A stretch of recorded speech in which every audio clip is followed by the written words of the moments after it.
ಬಾರಿ ಬೆಂಗಳೂರಿನಲ್ಲಿ ಮಳೆ ಆದಾಗ್ಲೂ ಕೂಡ ಬೆಂಗಳೂರಿನ ಪರಿಸ್ಥಿತಿ ದೇವರಿಗೆ ಪ್ರೀತಿ ಅನ್ನೋ ರೀತಿಯಲ್ಲಿ ಆಗ್ಬೋದು.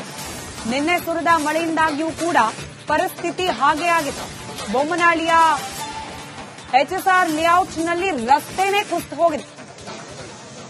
ಬೆಳಗ್ಗಿನಿಂದಲೂ ಕೂಡ ರಿಪಬ್ಲಿಕ್ ಕನ್ನಡದಲ್ಲಿ ಬೆಂಗಳೂರು ಸೇರಿದಂತೆ ರಾಜ್ಯದ ಬೇರೆ ಬೇರೆ ಭಾಗದಲ್ಲಿ ಮಳೆಯಿಂದ ಆದ ಅವಾಂತರಗಳ ದೃಶ್ಯವನ್ನ ಗಮನಿಸ್ತಾ ಇದ್ದೀವಿ. ಸರ್ಕಾರ ಹಾಗೆ ಸ್ಥಳೀಯ ಆಡಳಿತ ಮೈ ಮರೆತರೆ ಪರಿಸ್ಥಿತಿ ಹೇಗಿರುತ್ತೆ ಅನ್ನೋದಕ್ಕೆ ಬೆಂಗಳೂರಿನ ಈ ರಸ್ತೆಯ ಚಿತ್ರಣ ಸಾಕ್ಷಿಯಾಗಿ ನಿಲ್ತಾ ಇದೆ. ಮಳೆ ಆಗುತ್ತೆ ಅನ್ನೋ ಮುನ್ಸೂಚನೆಯನ್ನ ಹವಾಮಾನ ಇಲಾಖೆ ನೀಡಿದೆ. ಆದರೂ ಕೂಡ ಮುಂಜಾಗ್ರತಾ ಕ್ರಮವಾಗಿ ಕೈಗೊಳ್ಳಬೇಕಾದ ಕನಿಷ್ಠ ಕ್ರಮವನ್ನ ಕೂಡ ಬಿಬಿಎಂಪಿ ತೆಗೆದುಕೊಂಡಿಲ್ಲ. ಇಲ್ಲಿ ಕೇವಲ ಬಿಬಿಎಂಪಿನ ಮಾತ್ರ ಬ್ಲೇಮ್ ಮಾಡೋದಾ? ಬಿಬಿಎಂಪಿ ಕಾರ್ಯ ನಿರ್ವಹಿಸ್ತಾ ಇದೆಯಾ ಇಲ್ವಾ ಅನ್ನೋದನ್ನ ಗಮನಿಸಬೇಕಾದ ಬೆಂಗಳೂರು ಉಸ್ತುವಾರಿ ಸಚಿವರು ಕೂಡ ಇಲ್ಲಿ ಮೈ ಮರೆತಿಲ್ವಾ? ದೃಶ್ಯಗಳನ್ನ ಗಮನಿಸ್ತಾ ಇದ್ರೆ ಜನರ ಬವಣೆ ಅಧಿಕಾರಿಗಳಿಗೂ ಬೇಕಾಗಿಲ್ಲ, ಇತ್ತ ಜನಪ್ರತಿನಿಧಿಗಳಿಗೂ ಬೇಕಾಗಿಲ್ಲ ಅನ್ನೋ ರೀತಿಯಲ್ಲಿದೆ. ಬೆಂಗಳೂರಿನ ಸಾಯಿ ಲೇಔಟ್ ಪ್ರತಿ ಬಾರಿ ಮಳೆ ಬಂದಾಗ್ಲೂ ಕೂಡ ಇಲ್ಲಿನ ಜನರು ಬೋಟ್ನಲ್ಲೇ ಓಡಾಡಬೇಕು. ಬೈಕು, ಐಷಾರಾಮಿ ಕಾರು, ಬಸ್ಸು, ಮೆಟ್ರೋ ಯಾವುದು ಪ್ರಯೋಜನಕ್ಕೆ ಬರೋದಿಲ್ಲ. ನೀವು ದೃಶ್ಯದಲ್ಲಿ ಗಮನಿಸ್ತಾ ಇದ್ರಿ. ಸದ್ಯಕ್ಕೆ ರಕ್ಷಣಾ ಕಾರ್ಯಾಚರಣೆಗೆ ಅದೊಂದು ಬೋಟ್ ಅನ್ನ SDRF ತಂಡ ಬಳಕೆ ಮಾಡ್ತಾ ಇದೆ. ಜಾಗತಿಕ ಮಟ್ಟದಲ್ಲಿ ಬೆಂಗಳೂರಿನ ಮಾನ ಮರ್ಯಾದೆ ಹರಾಜಾಗತ್ತೆ ಈ ಅಧಿಕಾರಿಗಳು ಹಾಗೆ ಜನಪ್ರತಿನಿಧಿಗಳ ನಿರ್ಲಕ್ಷ್ಯದಿಂದ. ಬೆಂಗಳೂರಿನ ಮಂದಿ, ಅದರಲ್ಲೂ IT-BT ಸೆಕ್ಟರ್ನಲ್ಲಿ ವರ್ಕ್ ಮಾಡೋರು ಬೋಟ್ ಇಟ್ಕೊಂಡೇ ಕೆಲಸಕ್ಕೆ ಹೋಗಬೇಕು ಅನ್ನೋ ರೀತಿಯಲ್ಲಿ ಸಾಮಾಜಿಕ ಜಾಲತಾಣದಲ್ಲಿ ಬೆಂಗಳೂರಿನ ಮಳೆ ಜೋಕ್ ಆಗಿ ಹೋಗುತ್ತೆ. ಆದ್ರೆ ನಮ್ಮ ಜನಪ್ರತಿನಿಧಿಗಳಿಗೆ ಜೊತೆಗೆ ಅಧಿಕಾರಿಗಳಿಗೆ ಇದರ ಗಂಭೀರತೆ ಅರ್ಥ ಆಗ್ತಾ ಇಲ್ಲ. ಅಲ್ಲಿನ ಜನರು ಅನುಭವಿಸ್ತಾ ಇರುವ ಸಮಸ್ಯೆಯ ಗಂಭೀರತೆ ಅರ್ಥ ಆಗ್ತಾ ಇಲ್ಲ. ಒಂದು ಬಾರಿ ಜೋರಾದ ಮಳೆ ಸುರಿದ್ರೂ ಸಾಕು ಸಾಯಿ ಲೇಔಟ್ನ ಪರಿಸ್ಥಿತಿ ಹೀಗೇನೆ. ಅನಧಿಕೃತವಾಗಿ ಕಟ್ಕೊಂಡಿದ್ದಾರೆ, ರಾಜಕಾಲುವೆ ಒತ್ತುವರಿ ಮಾಡ್ಕೊಂಡಿದ್ದಾರೆ, ಇತ್ಯಾದಿ ಇತ್ಯಾದಿ ಆರೋಪ. ಸರಿ, ಹಾಗಾದ್ರೆ ರಾಜಕಾಲುವೆ ಒತ್ತುವರಿ ಮಾಡಿಕೊಂಡು ಮನೆಗಳು, ಅಪಾರ್ಟ್ಮೆಂಟ್ಗಳು, ಕಟ್ಟಡಗಳು ನಿರ್ಮಾಣ ಆಗ್ತಾ ಇರ್ಬೇಕಾದ್ರೆ ಅಧಿಕಾರಿಗಳೇನ್ ಕತ್ತೆ ಕಾಯ್ತಾ ಇದ್ರ? ಆ ಬಿಲ್ಡಿಂಗಿಗೆ ಸ್ಯಾಂಕ್ಷನ್ ಕೊಡೋ ಅಧಿಕಾರಿಗಳು ಕನಿಷ್ಠ ಹೋಗಿ ಸರ್ವೆ ಮಾಡಬೇಕು ಅನ್ನೋ ಪರಿಜ್ಞಾನವನ್ನು ಯಾಕೆ ಮರ್ತಿದ್ರು? ಜನರನ್ನ ಬ್ಲೇಮ್ ಮಾಡ್ತಾರೆ. ಹಿಂಗೆ ಮಳೆ ನೀರು ಸಮಸ್ಯೆ ಅಂದಾಗ ರಾಜಕಾಲುವೆ ಒತ್ತುವರಿ ಅಂತ ಹೇಳಿ ಏಕಾಏಕಿ ಮನೆಗಳನ್ನ, ಕಾಂಪೌಂಡ್ಗಳನ್ನ ತೆರವು ಮಾಡೋ ಕಾರ್ಯಕ್ಕೆ ಬಂದ್ಬಿಡ್ತಾರೆ ಅಧಿಕಾರಿಗಳು, JCB, ಕ್ರೇನ್ ಇತ್ಯಾದಿ ಇಟ್ಕೊಂಡು. ವರ್ಷದ ದುಡಿಮೆ ಎಲ್ಲವನ್ನ ಬೆವರು ಸುರಿಸ್ ದುಡ್ದ ದುಡಿಮೆಯನ್ನ ಸುರಿಸ್ ಕಟ್ಟಿರ್ತಾರೆ. ಮನೆ ರಾಜಕಾಲುವೆ ಒತ್ತುವರಿ ಅಂತ ಹೇಳಿ ಬಂದ್ ಹೊಡೆದು ಹಾಕೋದು. ಮನೆ ಕಟ್ಟುವಾಗ ಅಧಿಕಾರಿಗಳು ಅದನ್ನ ಗಮನಿಸಬೇಕಾಗಿರೋದು ಅವ್ರ ಕರ್ತವ್ಯ ಅನ್ನೋದನ್ನ ಪ್ರಶ್ನೆ ಮಾಡೋ ಹಾಗೆ ಇಲ್ಲ. ಸಾಯಿ ಲೇಔಟ್ನ ಪರಿಸ್ಥಿತಿಯಂತೂ ದೃಶ್ಯದಲ್ಲಿ ಗಮನಿಸ್ತಾ ಇದ್ರಿ. ಕೊಳಚೆ ನೀರು, ಆ ನೀರಿನಲ್ಲೇ ಓಡಾಡಬೇಕಾದ ಪರಿಸ್ಥಿತಿ ಜನರದ್ದು. ಕೈಯಲ್ಲಿ ಬ್ಯಾಗ್ಗಳು ಹಿಡ್ಕೊಂಡು ಮಕ್ಕಳು ಮರಿ ಕಟ್ಕೊಂಡು ಎಲ್ಲಿ ಹೋಗೋದು ಅಂತ ಪರದಾಡ್ತಾ ಇದ್ದಾರೆ ಆ ಭಾಗದ ಜನ. ಇನ್ನು ಸ್ಕ್ರೀನ್ನ ಕೆಳಭಾಗದಲ್ಲಿ ಬೇರೆ ಬೇರೆ ಭಾಗ, ಬೆಂಗಳೂರಿನ ಬೇರೆ ಬೇರೆ ಏರಿಯಾಗಳ ಪರಿಸ್ಥಿತಿ ಹೇಗಿದೆ ಅನ್ನೋ ದೃಶ್ಯವನ್ನ ಕೂಡ ಗಮನಿಸ್ತಾ ಇದ್ದೀರಿ ಏಕಕಾಲದಲ್ಲಿ. ಬೆಂಗಳೂರಿನಲ್ಲಿ ಅನಾಥಾಶ್ರಮಕ್ಕೂ ಕೂಡ ಮಳೆ ನೀರು ನುಗ್ಗಿದೆ. ಮೊನ್ನೆಯೂ ಮಳೆಗೆ ಜಲಾವೃತವಾಗಿತ್ತು ಈ ಅನಾಥಾಶ್ರಮ. ಹೆಣ್ಣೂರಿನ care shelter public charitable trust 50ಕ್ಕೂ ಹೆಚ್ಚು ಮಂದಿಗೆ ಆಶ್ರಯ ನೀಡಿದೆ ಈ ಒಂದು ಸ್ಥಳ. ಇದೀಗ ಅದು ಆ ಜಾಗ ಕೂಡ ಜಲಾವೃತವಾಗಿರೋದ್ರಿಂದ ಅಲ್ಲಿನ ಜನ ಕೂಡ ಮುಂದೇನ್ ಮಾಡೋದು ಅಂತ ಹೇಳಿ ಪರಿತಪಿಸ್ತಾ ಇದ್ದಾರೆ.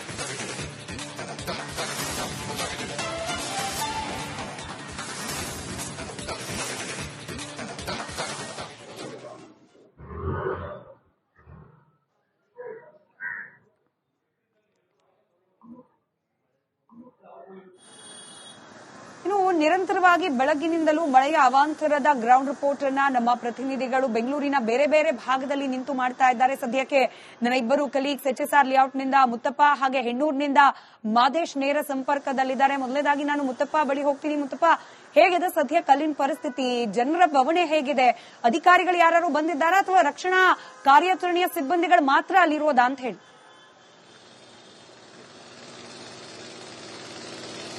ಸ್ಮಿತಾ, ತಾವು ಹೇಳಿದಾಗೆ ಕೇವಲ ರಕ್ಷಣಾ ಕಾರ್ಯದ ಸಿಬ್ಬಂದಿಗಳು ಮಾತ್ರ ಸ್ಥಳದಲ್ಲಿ ಇರುವಂತದ್ದು. ಈಗಾಗಲೇ ಅಗ್ನಿಶಾಮಕ ದಳದ ಅಧಿಕಾರಿಗಳು ಬೆಳಗಿನ ಜಾವ 2 ಗಂಟೆಯಿಂದ ನಸುಕಿನ ಜಾವ 2 ಗಂಟೆಯಿಂದ ಕೂಡ ಎಲ್ಲೆಲ್ಲಿ ನೀರು ತುಂಬಿಕೊಂಡಿದೆಯೋ ಅಲ್ಲೆಲ್ಲದೂ ಕೂಡ ಕಾರ್ಯಾಚರಣೆ ಮಾಡುವಂತಹ ಕೆಲಸ ಕೂಡ ಮಾಡ್ತಿದ್ದಾರೆ. ಸದ್ಯ ನಾನೀಗ HSR ಲೇಔಟ್ ನ ಬಳಿ ಇರುವಂತಹ ಒಂದು ಅಪಾರ್ಟ್ಮೆಂಟ್ ಅದನ್ನ ಆ ಅಪಾರ್ಟ್ಮೆಂಟ್ ನ ಬೇಸ್ಮೆಂಟ್ ಇದೆ ಕಂಪ್ಲೀಟ್ ಆಗಿ ಈ ಮಳೆ ನೀರಿನಿಂದ ತುಂಬಿ ಹೋಗಿರುವಂತದ್ದು.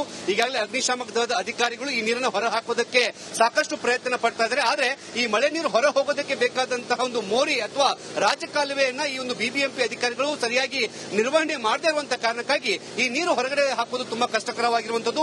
ಈಗಾಗಲೇ ಈ ಅಪಾರ್ಟ್ಮೆಂಟ್ ಅಲ್ಲಿ ಇದ್ದಂತಹ 3 ರಿಂದ 4 ಬೈಕ್ಗಳು ಕಂಪ್ಲೀಟ್ ಆಗಿ ಏನು ಜಲಾವೃತ ಆಗಿದ್ದಾವೆ, ಎಲ್ಲವೂ ಕೂಡ ಮುಳುಗಿ ಹೋಗಿದ್ದಾವೆ. ಈಗ ಹೊರಗಡೆ ತೆಗೆದು ಕೂಡ ಆಗದಿರುವಂತಹ ಪರಿಸ್ಥಿತಿ ಕೂಡ ನಿರ್ಮಾಣವಾಗಿದೆ. ಜೊತೆಗೆ ಇಲ್ಲಿ ವಿದ್ಯುತ್ ತಂತಿಗಳು ಕೂಡ ಈ ನೀರಿನಲ್ಲಿ ಬಿದ್ದಿರುವಂತಹ ಕಾರಣಕ್ಕಾಗಿ ಇಲ್ಲಿ ಭಯದಲ್ಲಿ ಇಲ್ಲಿ ಕಾರ್ಯಾಚರಣೆ ಮಾಡುವಂತಹ ಕೆಲಸ ಕೂಡ ಮಾಡಲಾಗ್ತಾ ಇದೆ. ಇನ್ನು ಕೆಲ ಭಾಗದಲ್ಲಿ ಇದೇ ಲೇಔಟ್ ನ ಕೆಲವೊಂದಿಷ್ಟು ಏರಿಯಾಗಳಲ್ಲಿ ಕಂಪ್ಲೀಟ್ ಆಗಿ ನೀರು ನಿಂತಿರುವಂತಹ ಕಾರಣಕ್ಕಾಗಿ ರಕ್ಷಣಾ ಕಾರ್ಯಾಚರಣೆಗೆ ಬರುವಂತಹ ವಾಹನಗಳಿಗೂ ಕೂಡ ಸಾಕಷ್ಟು ತೊಂದರೆ ಆಗ್ತಾ ಇದೆ. ಸದ್ಯಕ್ಕೆ ಈ ಮನೆ ಒಳಗಡೆ ಹೋಗೋಕೆ ಆಗದು ಕೂಡ ಇಲ್ಲಿರುವಂತಹ ಜನ ಅಂದ್ರೆ ಕೆಲಸಕ್ಕೆ ಬರ್ತಿರುವಂತಹ ಜನ ಎಲ್ಲರೂ ಕೂಡ ಇಲ್ಲಿ ಸಮಸ್ಯೆಯನ್ನು ಎದುರಿಸುವಂತಹ ಕೆಲಸ ಕೂಡ ಮಾಡ್ತಿರುವಂತದ್ದು. ಸದ್ಯಕ್ಕೆ ಅಗ್ನಿಶಾಮಕ ದಳದ ಅಧಿಕಾರಿಗಳು ನನ್ನ ಜೊತೆಗಿದ್ದಾರೆ. ಸರ್, ಈಗ HSR ಲೇಔಟ್ ಅಲ್ಲಿ ಎಲ್ಲೆಲ್ಲಿ ನೀರು ತುಂಬಿಕೊಂಡಿದೆ ಸರ್? ಬೆಳಿಗ್ಗೆ ಎಷ್ಟು ಗಂಟೆಯಿಂದ ಮಾಡ್ತಾ ಇದೆ ಸರ್? ಬೆಳಗ್ಗೆ ಒಂದು 8 ಗಂಟೆ ಶುರು ಮಾಡಿದೀವಿ. ಅಲ್ಲಿ ದೇವಿ ಹಾಸ್ಪಿಟಲ್ ಹತ್ರ ಮಾಡ್ತಾ ಇದೀವಿ, ಇಲ್ಲೊಂದು ಮಾಡ್ತಾ ಇದೀವಿ, ಅಲ್ಲಿಂದ ಮುಂದೆ ಒಂದು ಮಾಡ್ತಾ ಇದೀವಿ. ಸದ್ಯಕ್ಕೆ ಯಾಕೆ ಈ ರೀತಿ ಮಳೆ ನೀರು ತುಂಬಿಕೊಂತ ಇದೆ ಸರ್ ಎಲ್ಲ ಇಲ್ಲಿ? ಬಹುಶಃ ಇದು ಮೂರೇ ಬ್ಲಾಕ್ ಆಗಿತ್ತು, ಹಾಗಾಗಿ ಇಲ್ಲಿ ಬಂದಿದೆ. ಇದು ಅದಲ್ಲಾಗಿದೆ ಅಷ್ಟೇ. ಸೊ ಮೋರಿ ಸರಿಯಾಗಿ ನಿರ್ವಹಣೆ ಆಗಿಲ್ಲ ಇಲ್ಲಿ ಬ್ಲಾಕೇಜ್ ಇಂದ ಬಂದಿರೋದು ಇದು. ಹೌದು. ಸೊ ಸ್ಮಿತಾ, ಈಗಾಗಲೇ ಅಧಿಕಾರಿಗಳು ಕೂಡ ಹೇಳ್ತಿದ್ದಾರೆ ಎಲ್ಲೆಲ್ಲಿ ಈ ರೀತಿಯಾಗಿ ಫ್ಲಡ್ ಆಗಿದೆಯೋ ಅಲ್ಲೆಲ್ಲವೂ ಕೂಡ ರಾಜಕಾಲುವೆ ಇಲ್ಲದೆ ಇರುವಂತದ್ದು, ಜೊತೆಗೆ ಮೋರಿಯಲ್ಲಿ ನೀರು ಹೋಗೋದಕ್ಕೆ ಸರಿಯಾದಂತಹ ವ್ಯವಸ್ಥೆ ಇಲ್ಲದೆ ಇರುವುದೇ ಈ ಒಂದು ಸಮಸ್ಯೆಗೆ ಕಾರಣ ಅಂತ ಹೇಳ್ಬಿಟ್ಟು ಅಗ್ನಿಶಾಮಕ ದಳದ ಅಧಿಕಾರಿಗಳು ಹಿಂದೆ ಕೂಡ ರಿಪೋರ್ಟ್ ಕೊಟ್ಟಿದ್ರು. ಈಗಲೂ ಕೂಡ ಅದೇ ರೀತಿಯಾದ ರಿಪೋರ್ಟ್ ಕೊಟ್ಟಿದ್ದಾರೆ. ಸದ್ಯಕ್ಕೆ ಈ ಒಂದು HSR ಲೇಔಟ್ ನಲ್ಲಿರುವಂತಹ ಎಲ್ಲಾ ರಸ್ತೆಗಳು ಸಹ ಕೇವಲ ಈ ಮನೆಗಳ ಕೆಳಗಡೆ ಅಷ್ಟೇ ಅಲ್ಲ, ರಸ್ತೆಗಳು ಕೂಡ ಕಂಪ್ಲೀಟ್ ಆಗಿ ಜಲಾವೃತವಾಗಿದ್ದಾವೆ. ಈಗಾಗಲೇ ಎಲ್ಲವನ್ನು ಕೂಡ ಕ್ಲೀನ್ ಮಾಡುವಂತಹ ಕೆಲಸ ಕೂಡ ಮಾಡ್ತಿದ್ದಾರೆ. ಈ ಭಾಗದಲ್ಲಿ ನಾವು ನೋಡ್ತಿರ್ಬೋದು, ಆ ಭಾಗದಲ್ಲಿ ಎಲ್ಲಾ ಭಾಗದಲ್ಲೂ ಕೂಡ ನಾವು ನೀರೇ ಕಾಣ್ತಿರುವಂತ ಜನ ಅಗತ್ಯ ವಸ್ತುಗಳು ತೆಗೆದುಕೊಂಡು ಹೋಗೋದು ಕೂಡ ಆಗದಿರುವಂತಹ ಪರಿಸ್ಥಿತಿ. ಎಲ್ಲಿ ಹೋದ್ರೂ ಕೂಡ ಮಳೆ ನೀರಿನಲ್ಲಿ ಹೋಗುವಂತಹ ಒಂದು ಕೆಲಸ ಮಾಡಬೇಕು. ಬಿಬಿಎಂಪಿ ಅಧಿಕಾರಿಗಳು ಮಾತ್ರ ಸ್ಥಳಕ್ಕೆ ಬಂದು ಎಲ್ಲೆಲ್ಲಿ ಸಮಸ್ಯೆಗಳಿದಾವೆ ಅಂತ ಹೇಳ್ಬಿಟ್ಟು ಅವುಗಳನ್ನ ನೋಡುವಂತಹ ಕೆಲಸ ಕೂಡ ಮಾಡ್ತಾ ಇಲ್ಲ. ಈಗ ಅಧಿಕಾರಿಗಳು ನೀರು ತೆಗಿತಾ ಇದ್ದಾರೆ, ಅದನ್ನು ತೆಗೆದುಬಿಟ್ಟು ಮತ್ತೆ ಮೇನ್ ರೋಡ್ಗೆ ಬಿಡುವಂತಹ ಪರಿಸ್ಥಿತಿ. ಯಾಕಂದ್ರೆ ರಾಜಕಾಲುವೆಗಳು ಎಲ್ಲೂ ಇಲ್ಲ. ಹೀಗೆ ಇದೇ ಕಾರಣಕ್ಕಾಗಿ ಈ ನೀರನ್ನ ನೇರವಾಗಿ ಮತ್ತೆ ರಸ್ತೆಗೆ ಬಿಡಬೇಕು. ಆ ನೀರು ಮತ್ತೆ ಹೋಗಿ ರಸ್ತೆಗೆ ಬ್ಲಾಕ್ ಆಗುತ್ತೆ. ಸರಿಯಾದಂತಹ ಮೋರಿ ವ್ಯವಸ್ಥೆ ಇದ್ದಿದ್ರೆ ಈ ನೀರು ಎಲ್ಲೂ ಕೂಡ ಬ್ಲಾಕ್ ಆಗ್ತಿರ್ಲಿಲ್ಲ ಅನ್ನೋದು ಈಗ ಅಗ್ನಿಶಾಮಕ ದಳದ ಅಧಿಕಾರಿಗಳ ಒಂದು ಮಾತು. ಸ್ಮಿತಾ, ರೈಟ್, ಸಂಪರ್ಕದಲ್ಲಿರಿ ಮುತ್ತಪ್ಪ. ಇನ್ನು ಹೆಣ್ಣೂರಿನಿಂದ ಮಾದೇಶ್ ಕೂಡ ನೇರ ಸಂಪರ್ಕದಲ್ಲಿದ್ದಾರೆ. ಮಾದೇಶ್, ಹೊಸ ಬಡಾವಣೆಗಳು, ಐಷಾರಾಮಿ ಕಟ್ಟಡಗಳು, ಹಾಗೆ IT ಪಾರ್ಕ್ಗಳು ಇವೆಲ್ಲವೂ ಕೂಡ ಪ್ರತಿ ಬಾರಿ ಮಳೆ ಬಂದಾಗ್ಲೂ ಕೂಡ ತೊಯ್ದು ತೊಪ್ಪೆ ಆಗೋ ಪರಿಸ್ಥಿತಿ. ಹೆಣ್ಣೂರು ಭಾಗದ ಜನ, ಅದರಲ್ಲೂ ಅಲ್ಲಿ ಯಾವ ಏರಿಯಾ ಹೆಚ್ಚಿಗೆ ಎಫೆಕ್ಟ್ ಆಗಿದೆ? ಸದ್ಯಕ್ಕೆ ಪರಿಸ್ಥಿತಿ ಹೇಗಿದೆ?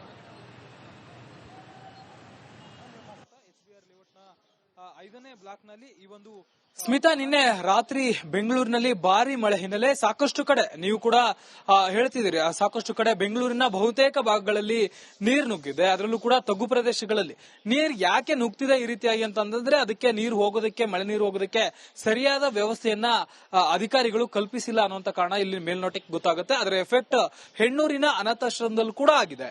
ಅಂದ್ರೆ ಇಲ್ಲಿ ಹೆಣ್ಣೂರಿನ ಅನಾಥಾಶ್ರಮ ಒಂದು ಅಂದ್ರೆ ಕೇರ್ ಚಾರಿಟೇಬಲ್ ಟ್ರಸ್ಟ್ ಏನಿದೆ, ಕೇರ್ ಶೆಲ್ಟರ್ ಚಾರಿಟೇಬಲ್ ಟ್ರಸ್ಟ್ ಅಂತೇಳಿ, ಇದು ಹೆಣ್ಣೂರಿನ HBR ಲೇಔಟ್ ನ ಬಳಿ ಬರುವಂತ ಈ ಒಂದು ಟ್ರಸ್ಟ್ ನ ಒಳಗಡೆ ಕಂಪ್ಲೀಟ್ ಆಗಿ ನೀವು ನೋಡ್ತಿರ್ಬೋದು ವಿಜುವಲ್ಸ್ ನಲ್ಲಿ. ನಮ್ಮ ವಿಡಿಯೋ ಜರ್ನಲಿಸ್ಟ್ ಮಹೇಶ್ ನಿಮ್ಗೆ ತೋರಿಸಿದ್ದಾರೆ. ಕಂಪ್ಲೀಟ್ ಆಗಿ ನಿನ್ನೆ ರಾತ್ರಿ 2 ಗಂಟೆಯಿಂದಲೂ ಕೂಡ, ಮಧ್ಯರಾತ್ರಿ 2 ಗಂಟೆಯಿಂದಲೂ ಕೂಡ ಇಲ್ಲಿ ಈ ರೀತಿಯಾದಂತಹ ಪರಿಸ್ಥಿತಿ ನಿರ್ಮಾಣ ಆಗಿದೆ. ಒಳಗಡೆ ಇದ್ದಂತ ಎಲ್ಲ ವಸ್ತುಗಳು ಕೂಡ ನೀರಿನಿಂದ ಹಾನಿಯಾಗಿದೆ. ರಾತ್ರಿಯಿಂದಲೂ ಕೂಡ ಇಲ್ಲಿ ಸುಮಾರು 50ಕ್ಕೂ ಹೆಚ್ಚು ಜನ ಅನಾಥರು ಇಲ್ಲಿ ವಾಸ ಮಾಡ್ತಾರೆ. ಅವರನ್ನ ಈ ಒಂದು ಟ್ರಸ್ಟ್ ನೋಡ್ಕೊಳ್ತಿದೆ. ಆದ್ರೆ ನಿನ್ನೆ ರಾತ್ರಿಯಿಂದ ಇಲ್ಲಿ ಚಿಂತೆಗೆ ಈಡಾಗಿದ್ದಾರೆ. ಇನ್ನು ಕೂಡ ಅವರಿಗೆ ಮೇ ಬಿ ಇನ್ನು ಕೂಡ ಫುಡ್ ಕೂಡ ವಿತರಣೆ ಆಗಿಲ್ಲ ಅಂತ ಅನ್ಕೋತೀನಿ. ಕಳೆದ ಬಾರಿ ಮಳೆ ಬಂದಾಗ್ಲೂ ಕೂಡ ಇದೇ ರೀತಿಯಾದಂತಹ ಪರಿಸ್ಥಿತಿ ಇಲ್ಲಿ ನಿರ್ಮಾಣ ಆಗಿತ್ತು. ಇದರಿಂದ ಈ ಒಂದು ಸಮಸ್ಯೆಯಿಂದ ಯಾವಾಗ ಪರಿಹಾರ ಸಿಗುತ್ತೆ, ಬಗೆಹರಿಯುತ್ತೆ ಈ ಒಂದು ಸಮಸ್ಯೆ ಅನ್ನುವಂಥದ್ದು ಇಲ್ಲಿರೋರು ಒಂಥರ ಒಂದು ಆಕ್ರೋಶನ ವ್ಯಕ್ತಪಡಿಸಿದ್ದಾರೆ. ಕಳೆದ ಬಾರಿ MLA KJ ಜಾರ್ಜ್ ಅವರು ಬಂದು ಇಲ್ಲಿ ಇದ್ರ ಬಗ್ಗೆ ಒಂದು ಸೌಲಭ್ಯಗಳನ್ನ ಒದಗಿಸಿದ್ರು. ಆದ್ರೆ ಈ ಬಾರಿ ಮತ್ತೆ ಅದೇ ರೀತಿ ಆಗ್ತಿದೆ. ಇದರಿಂದ ಸಾಕಷ್ಟು ಸಮಸ್ಯೆ ಆಗ್ತಿದೆ ಅಂತೇಳಿ ಇಲ್ಲಿನ ಸ್ಥಳೀಯರು ಆಕ್ರೋಶ ವ್ಯಕ್ತಪಡಿಸಿದ್ದಾರೆ. ಸದ್ಯಕ್ಕೆ ಟ್ರಸ್ಟ್ ಅವರು ಇದ್ದಾರೆ, ಅವ್ರನ್ನ ಮಾತನಾಡಿಸಿ ಹೋಗ್ತೀನಿ. ಸರ್, ಪ್ರತಿ ಬಾರಿ ಇದೇ ರೀತಿನ ಇಲ್ಲಿ ಸಮಸ್ಯೆ ಹೇಗೆ, ಯಾಕೆ ಆಗುತ್ತೆ ಈ ಸಮಸ್ಯೆ, ಮತ್ತೆ ಯಾರಾದ್ರೂ ನಿಮ್ಮನ್ನ ಕಾಂಟ್ಯಾಕ್ಟ್ ಮಾಡ್ತಾರಾ ಅಂತ? ಸರ್, ಪ್ರತಿ ವರ್ಷ ಹಿಂಗೆ ಸರ್, ಮಳೆ ಬರುವಾಗಲ್ಲ. ಯಾಕಂದ್ರೆ ಸರ್, ಈ ರೋಡ್ ಮಾತ್ರ ಮೋರಿ ಇದೆ, ಮತ್ತೆ ನೀರು ಹೋಗೋ ಜಾಗ ಇಲ್ಲ ಸರ್. ನೀರು ಹೋಗಕ್ಕೆ ಯಾವ ತರನ ದಾರಿ ಇಲ್ಲ. ಅದು ಮೆತ್ತಿಗೆ ಅದು ರೆಡಿ ಮಾಡ್ತಾ ಇದಾರೆ ಅಂತ ಹೇಳಿದ್ರು ಸರ್. ಇದು ಲಾಸ್ಟ್ ಇಯರ್ ತುಂಬಾ ಇದೇ ತರ ನೀರು ಬಂತು. ನಮ್ ಜಾರ್ಜಿ ಸರ್ ಬಂದು ಇಲ್ಲಿ ಎಲ್ಲರಿಗೂ ಸ್ವಲ್ಪ ಮೆಡಿಸಿನ್ ಮತ್ತೆ ಅವ್ರಿಗೆಲ್ಲ ಹೆಲ್ತ್ ಇಶ್ಯೂ ಆಯ್ತು, ಎಲ್ಲರಿಗೂ ರೆಡಿ ಮಾಡಿ ಅವರು ಮತ್ತೆ ನಮ್ಗೆ ಪ್ರಾಮಿಸ್ ಮಾಡಿಕೊಟ್ಟು ಹೋದ್ರು sir George sir. Next year ಆಗಲ್ಲ, ಇದು ದೊಡ್ಡ ರಾಜಕಾಲುವೆ ರೆಡಿ ಆಗ್ತಾ ಇದೆ, ಅದು ರೆಡಿ ಆದ್ಮೇಲೆ ನಿಮ್ಗೆ ಇಂತ ಇದು ಬರಲ್ಲ ಅಂತ ಹೇಳ್ಬಿಟ್ಟು ಹೋದ್ರು. ಆದ್ರೂ ಈ ಮಳೆಗೆ ನೋಡಿದ್ರೆ ರಾತ್ರಿ 2 ಗಂಟೆಯಿಂದ ಸುಮಾರು ಯಾರಿಗೂ ನಿದ್ದೆ ಇಲ್ಲ ಸರ್. ನೀರು ತುಂಬೋಯ್ತು, ಕರೆಂಟ್ ಬೇರೆ ಇಲ್ಲ, ಬಹಳ ಕಷ್ಟ ಪಡ್ತಾ ಇದ್ದಾರೆ ಎಲ್ಲರೂ. ಇಲ್ಲಿ ಇರೋರು ಮೆಂಟ್ಲು, ಬ್ಲೈಂಡ್ಸ್ ಇದ್ದಾರೆ, ಮೆಂಟ್ಲು ಮತ್ತೆ ನಡೆಯಕ್ಕಾಗಲ್ಲ. ಫಿಕ್ಸ್ ಪೇಷಂಟ್ ಸುಮಾರು 25 ಜನ ಇದ್ದಾರೆ ಸರ್. ಈ ಬೇರೆ ನೀರಲ್ಲಿ ಅವರು ರಾತ್ರಿಯಿಂದ ಬೇರೆ ನೀರಲ್ಲಿ ಕಾಲಿಟ್ಕೊಂಡು ಹಂಗೆ ಇದ್ದಾರೆ. ತುಂಬಾ ಕಷ್ಟ ಆಗ್ತಾ ಇದೆ. ದಯವಿಟ್ಟು ಜಾರ್ಜಿ ಸರ್, ನಾವು BBMP ಅಂದ್ರೆ ಇವ್ರಿಗೆಲ್ಲ ಕಾಲ್ ಮಾಡಿದ್ರೇನು ಸರ್, ಜಾರ್ಜ್ಗೆ ಹೇಳಿ ಅವರು ಸಾರ್ ಬರ್ಲಿ, ಆರ್ಡರ್ ಬರ್ಲಿ ಅಂತ. ಅದಕ್ಕೆ ಜಾರ್ಜ್ ಸರ್ ಒಬ್ರು ಅವ್ರು ಆರ್ಡರ್ ಮಾಡಿದ್ರೆ ಖಂಡಿತಾಗಿ ಈ ಸಮಸ್ಯೆ ರೆಡಿ ಆಗುತ್ತೆ ಸರ್. ದಯವಿಟ್ಟು ಅವರು ಇದನ್ನ ನೋಡಿ ಆದಷ್ಟು ಬೇಗ ನಮ್ಗೆ ಮಾಡಿಕೊಟ್ರೆ ನಮ್ಗೆ ಒಳ್ಳೇದಾಗುತ್ತೆ. ಸ್ಮಿತಾ, ಇದು ಇವ್ರ ಮಾತು. ಅಂದ್ರೆ ಇಲ್ಲಿ ಪ್ರತಿ ಬಾರಿ ಕೂಡ ಇದೇ ರೀತಿ ಆಗ್ತಿದೆ. ಕಳೆದ ಬಾರಿ ಜಾರ್ಜ್ ಅವರು ಬಂದು ಇಲ್ಲಿ ಪರಿಶೀಲನೆ ಮಾಡಿದ್ರು ಕೂಡ ಮುಂದಿನ ಬಾರಿ ಈ ರೀತಿ ಯಾವುದೇ ರೀತಿಯಾದಂತಹ ಘಟನೆಗಳು ಆಗಲ್ಲ ಅಂತ ಮಾತು ಕೊಟ್ಟಿದ್ದಾರೆ. ಅದು ಆ ಒಂದು ಸತಿ ಬಂದಾಗ ಮಾತ್ರ ಆ ಮಾತಿಗೆ ಒಂದು ಬೆಲೆ ಇತ್ತು. ಈಗ ನೋಡ್ತಿರ್ಬೋದು ಇಲ್ಲಿ ಪರಿಸ್ಥಿತಿ ಯಾವ ರೀತಿ ಇದೆ. ಇಲ್ಲಿ ಕುಂತಿರುವಂತ ಒಬ್ಬೊಬ್ರು ಕೂಡ ಅಂದ್ರೆ ಎಲ್ಲರೂ ಕೂಡ ಅನಾಥರು. ಬೇರೆ ಬೇರೆ ಒಂದಷ್ಟು ಜನರನ್ನ ಮಕ್ಕಳು ಹೊರಗಡೆ ಹಾಕಿದ್ದಾರೆ, ಒಂದಷ್ಟು ಜನ ಅಲ್ಲಿಂದ ಬಂದಿದ್ದಾರೆ. ಕೆಲವರಿಗೆ ಅವರ ಆರೋಗ್ಯ ಸಮಸ್ಯೆಗಳಿಂದ ಅವರನ್ನ ಅವ್ರು ನೋಡ್ಕೊಳಕ್ ಆಗ್ತಿಲ್ಲ, ಅಂತವರನ್ನ ಈ ಒಂದು ಟ್ರಸ್ಟ್ ನೋಡಿಕೊಳ್ತಿದೆ. ಆದ್ರೆ ಇಲ್ಲಿ ಈ ರೀತಿಯಾದಂತಹ ಪರಿಸ್ಥಿತಿ ಆಗಿರೋದು ಅಧಿಕಾರಿಗಳ ನಿರ್ಲಕ್ಷ್ಯದಿಂದ. ಅಧಿಕಾರಿಗಳಿಗೆ ಕರೆ ಮಾಡಿದ್ರೆ ನೇರವಾಗಿ MLA ಅವ್ರಿಗೆ ಹೇಳಿ, ಮಿನಿಸ್ಟರ್ಗಳಿಗೆ ಹೇಳಿ, ಅವರಿಂದ ಆರ್ಡರ್ ಬಂದ್ರೆ ಮಾತ್ರ ನಾವು ಕೆಲಸ ಮಾಡ್ತೀವಿ ಅಂತೇಳಿ ಅಧಿಕಾರಿಗಳು ಇವರಿಗೆ ಉಡಾಫೆ ಉತ್ತರ ಕೊಡ್ತಿದ್ದಾರೆ ಅನ್ನೋಂಥದ್ದು ಮಾತನ್ನ ಹೇಳ್ತಿದ್ದಾರೆ.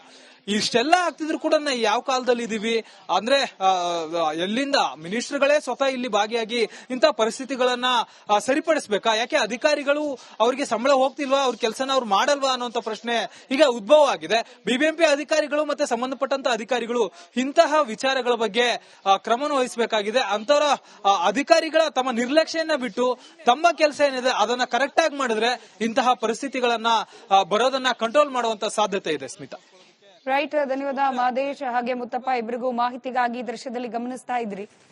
ಹೆಣ್ಣೂರು ಭಾಗದಿಂದ ಗ್ರೌಂಡ್ ರಿಪೋರ್ಟ್ ಅನ್ನ ನೀಡ್ತಿದ್ದಾರೆ ನನ್ನ ಕಲೀಗ ಮಹದೇಶ್. ಅನಾಥಾಶ್ರಮ ಅಲ್ಲಿ ಕೂಡ ಮಳೆ ನೀರು ನುಗ್ಗಿದೆ. ಅಧಿಕಾರಿಗಳು ಯಾರಾದ್ರೂ ಸಹಾಯಕ್ಕೆ ಬರ್ತಾರಾ ಅಂತ ಹೇಳಿ ಕಾದು ಕೂತಿದ್ದಾರೆ ಜನ, ಹಾಗೆ ಅಲ್ಲಿನ ಸಿಬ್ಬಂದಿ. ಜನವಸತಿ ಪ್ರದೇಶದ ದೃಶ್ಯ ಹೇಗಿದೆ ಅನ್ನೋದನ್ನ ಕೂಡ ಗಮನಿಸ್ತಾ ಇದೆ. ಹೊಸ ಬಡಾವಣೆಗಳು ಇನ್ ಕೇಸ್ ಇವೆಲ್ಲವೂ ಕೂಡ ಇನ್ಫ್ಯಾಕ್ಟ್ ಹೆಣ್ಣೂರಿನಲ್ಲಿರ್ತಕ್ಕಂಥ ಕೆಲ ಬಡಾವಣೆ, HSR, HBR layout, Sai layout, electronic ಸಿಟಿಯ ಕೆಲ ಬಡಾವಣೆಗಳು, ಇದೆಲ್ಲವೂ ಕೂಡ ಹೊಸದಾಗಿ ನಿರ್ಮಾಣವಾಗಿರ್ತಕ್ಕಂಥ ಲೇಔಟ್ಗಳು. ಹಬ್ಬಬ್ಬ ಅಂದ್ರೆ 10-15 ವರ್ಷ. ಟೌನ್ ಪ್ಲಾನಿಂಗ್ ಅಲ್ಲಿ ಬೆಂಗಳೂರು ಅಟ್ಟರ್ ಫ್ಲಾಪ್ ಆಗಿದೆಯಾ ಅನ್ನೋ ಅನುಮಾನಕ್ಕೆ ಈ ದೃಶ್ಯಗಳು ಕಾರಣವಾಗ್ತಾ ಇರೋದು. ಹಳೆ ಬಡಾವಣೆಗಳು ನೋಡಿ, ಬೆಂಗಳೂರಿನ ಹಳೆ ಬಡಾವಣೆಗಳು ಕಂಪ್ಯಾರಿಟಿವ್ಲಿ ಸೇಫ್ ಆಗಿರುತ್ತೆ.